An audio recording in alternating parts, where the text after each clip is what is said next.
BPL ফাইনালের আগেই আসন্ন চ্যাম্পিয়ন্স ট্রফির জন্য অনুশীলন শুরু করবে বাংলাদেশ দল। ওদিকে বিপিএল এর শেষ দিকে এসে ফিক্সিং ইস্যুতে উত্তাল বিসিবি গঠন করল তদন্ত কমিটি। এসবের পাশাপাশি দেশ বিদেশের ক্রীড়াঙ্গনের আরও খবর থাকছে ইসলামী ব্যাংক দীপ্ত স্পোর্টসে। আর আপনাদের সাথে আছি আমি মির্জা শাখেসেব সাকিব। আগামী বৃহস্পতিবার থেকে চ্যাম্পিয়ন্স ট্রফির জন্য মিরপুরের হোম অফ ক্রিকেটে 5 দিনের অনুশীলন ক্যাম্প চূড়ান্ত করেছে বিসিবি। যদিও পূর্বের পরিকল্পনা ছিল ক্যাম্পটি হবে চট্টগ্রামে, তবে বিপিএল এর কারণে টাইগারদের আর ভ্রমণ ধকল বাড়াতে চায়নি ম্যানেজমেন্ট। এছাড়াও প্রথম দিন ছুটিতে থাকতে পারেন একাধিক ক্রিকেটার। বিপিএল এর ফাইনালে ওঠা 2 দলের ক্রিকেটাররা ক্যাম্পে যোগ দেবেন আরও 2 দিন পর। ফিল সিমন্সের অধীনে 5 দিনের অনুশীলন ক্যাম্প শেষে 13ই ফেব্রুয়ারি রাতে দল চলে যাবে আরব আমিরাতে। সেখানে 15ই ফেব্রুয়ারি পাকিস্তান এ দলের বিপক্ষে একটি প্রস্তুতি ম্যাচ খেলবে বাংলাদেশ। এরপর 20 ফেব্রুয়ারি ভারতের বিপক্ষে ম্যাচ দিয়ে চ্যাম্পিয়ন্স ট্রফির মিশন শুরু করবে টাইগাররা।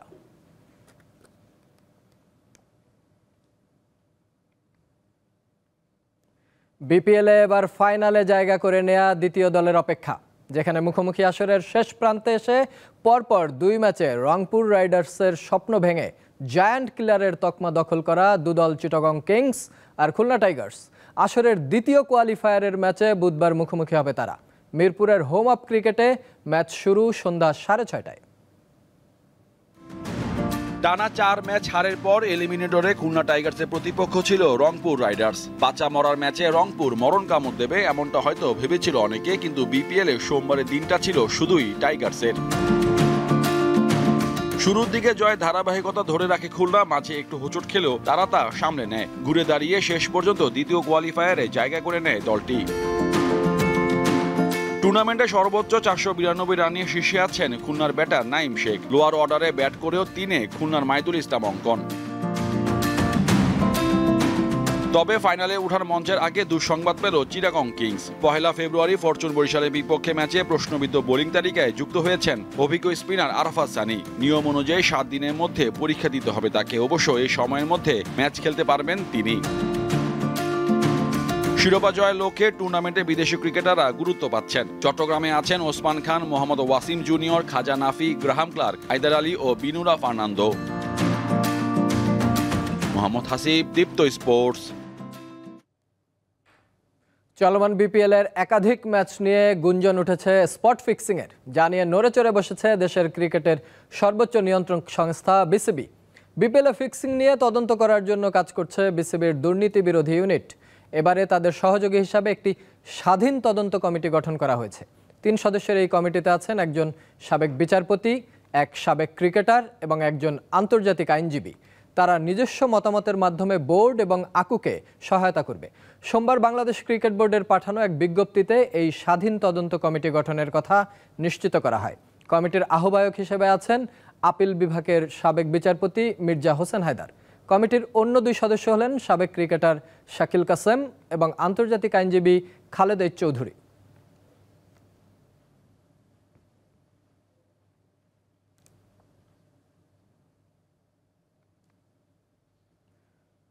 উনত্রিশ বছর পর আইসিসি ইভেন্টের দায়িত্ব পেয়েছে পাকিস্তান। 2011 বিশ্বকাপে সহ আয়োজক হিসেবে দেশটির নাম থাকলেও সেবার নিরাপত্তাজনিত কারণে সরে যায় ম্যাচগুলো। 1996 বিশ্বকাপ ফাইনাল হয়েছিল যে মাঠে, সেই গাদ্দাফি স্টেডিয়ামে হবে এবারের চ্যাম্পিয়ন্স ট্রফির বেশ কয়েকটি ম্যাচ। তবে সময় মতো স্টেডিয়ামটির কাজ শেষ হবে কিনা সেই শঙ্কা নিয়ে সপ্তাহখানেক আগেও ভারতীয় গণমাধ্যমগুলোতে নেতিবাচক শিরোনাম হয়েছিল পাকিস্তান। 2 দফা সময় বাড়িয়ে অবশেষে সম্পন্ন হয়েছে চ্যাম্পিয়ন্স ট্রফির মূল ভেন্যু গাদ্দাফি স্টেডিয়ামের সংস্কার ও সৌন্দর্যবর্ধনের কাজ। আগামী 11ই ফেব্রুয়ারি আইসিসির কাছে মাঠ হস্তান্তর করার কথা পিসিবির। সেদিনই জমকালো আয়োজনে পাকিস্তানের সবচেয়ে অত্যাধুনিক এই স্টেডিয়ামের উদ্বোধনের কথা রয়েছে। 22 ফেব্রুয়ারি এ মাঠে মুখোমুখি হবে অস্ট্রেলিয়া ও ইংল্যান্ড।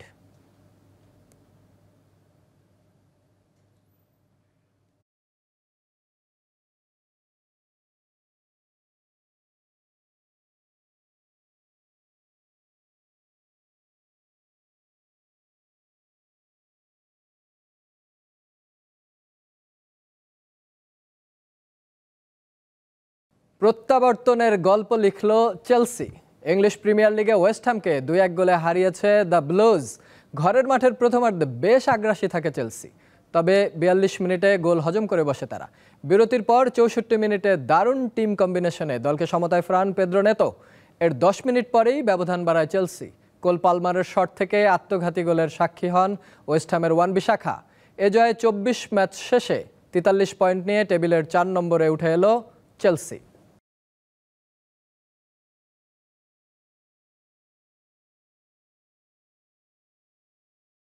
চল্লিশতম জন্মদিনের আগে রোনালদোর জোড়া গোলে এএফসি চ্যাম্পিয়ন্স লিগে আল ওয়াসলকে ৪-০ গোলে উড়িয়ে দিয়েছে আল নাসর। ম্যাচের ২৫ মিনিটে প্রথম গোলের দেখা পায় আল নাসর। সিমাকানের পাস থেকে গোল করেন আলী আল হাসান। ৪৪তম মিনিটে পেনাল্টি থেকে নিজের প্রথম গোলটি করেন রোনালদো। ৭৮তম মিনিটে সাদিও মানের ক্রস থেকে দারুণ হেডে নিজের জোড়া পূরণ করেন CR7, যা ক্লাব ক্যারিয়ারে তার ৭০০তম গোল। আর সব মিলিয়ে ক্যারিয়ারে ৯২৩ গোলের মালিক এখন পর্তুগিজ সুপারস্টার। ৮৮তম মিনিটে ব্রোজোভিচের কর্নার থেকে হেড দিয়ে দলের হয়ে শেষ গোলটি করেন আল ফাতিল। এ জয়ে এএফসি চ্যাম্পিয়ন্স লিগের তৃতীয় স্থানটা আরও মজবুত করল আল নাসর। টাইব্রেকে এফসি প্রবাসীকে ৬-৭ গোলের ব্যবধানে হারিয়ে আল বিদাই সানায়া ফুটবল টুর্নামেন্টের শিরোপা জিতেছে বিএফসি সিটি ক্লাব। ফাইনাল ম্যাচে প্রধান অতিথি হিসেবে উপস্থিত থেকে বিজয়ীদের মাঝে ট্রফি তুলে দেন স্থানীয় নাগরিক আলী ওবায়েদ। অনুষ্ঠানে বিশেষ অতিথি ছিলেন ব্যবসায়ী মোহাম্মদ জিয়া।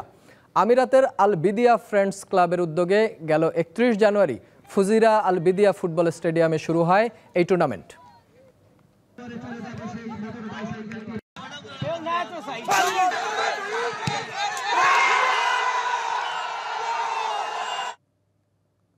ফুটবলে গোল করার পর আনন্দে জার্সি খুলে উৎসব করার দৃশ্য প্রায় দেখা যায়।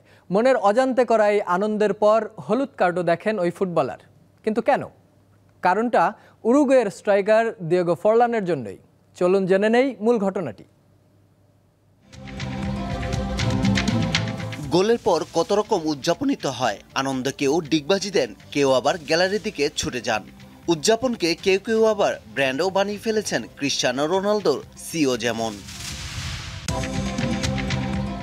ফুটবলে জার্সি খুলে উদযাপনকে বাড়াবাড়ি হিসেবে বিবেচনা করা হয়। ফুটবলের আইন প্রণয়নকারী সংস্থা ইন্টারন্যাশনাল ফুটবল অ্যাসোসিয়েশনের বোর্ডের ১২ নম্বর ধারায় অনুযায়ী ফুটবলার গোল উদযাপন করতে পারেন, তবে তা যেন কোনোভাবেই বাড়াবাড়ি পর্যায়ে না যায়। মূলত ঘটনাটি ২০০২ সালে ম্যানচেস্টার ইউনাইটেডের জার্সিতে অসাধারণ এক গোলের পর জার্সি খুলে দর্শকদের সাথে আনন্দে মেতে ওঠেন দিয়েগো ফরলান। তখন পর্যন্ত ফিফার নিয়মে জার্সি খোলায় নিষেধাজ্ঞা ছিল না, তবে দিয়েগো মাঠে নেমে পড়েন খালি গায়েই। ম্যাচ শুরু হয়ে যাওয়ায় জার্সি হাতে নিয়েই খেলা শুরু করেন দিয়েগো। তাকে খালি গায়ে খেলতে দেখে দর্শকদের মাঝে হাসাহাসি শুরু হয়। ফিফা বিষয়টি ভালোভাবে নেয়নি। এরপরই নিয়মে পরিবর্তন আনা হয়। এর ২ বছর পর ২০০৪ সালের জুলাই থেকে ফিফা এই নিয়ম কার্যকর করে। এর মধ্যে যা যা নিষিদ্ধ করা হয়েছে তার মধ্যে উল্লেখযোগ্য হচ্ছে মাঠের চারপাশে উঁচু বেড়ার নিরাপত্তা বেষ্টনী বেয়ে না ওঠা, দর্শকদের দিকে উস্কানিমূলক কিংবা ব্যঙ্গাত্মক কোনো অঙ্গিভঙ্গি না করা, মুখোশ বা একই রকম কোনো বস্ত্র দিয়ে মুখ ডেকে রাখা কিংবা জার্সি খুলে তা মাথায় বেঁধে রাখা, এইসব কিছু নিষেধাজ্ঞার আওতায় করে নেয় international football association board. Sponsor প্রতিষ্ঠান নিজেদের মার্কেটিংয়ের জন্য খেলোয়াড়দের জার্সিতে তাদের নাম ও লোগো ব্যবহার করে প্রচারণার জন্য। গোল উদযাপনের মুহূর্তে যদি জার্সি গায়ে না থাকে, তাতে প্রচারের একটি বড় সুযোগ হারায় স্পন্সররা। সেটিকে মাথায় রেখেই জার্সি খোলা সেলিব্রেশন করাকে আইন লঙ্ঘন হিসেবে বিবেচনা করা হয়। পারভেজ খোকন, দীপ্ত স্পোর্টস। এই ছিল আজকের ইসলামী ব্যাংক দীপ্ত স্পোর্টস। দেশ বিদেশের খেলাধুলার নানা রকম খবর পেতে দীপ্ত স্পোর্টসের সাথেই থাকুন আর চোখ রাখুন দীপ্ত টিভির ডিজিটাল প্ল্যাটফর্মগুলোতে।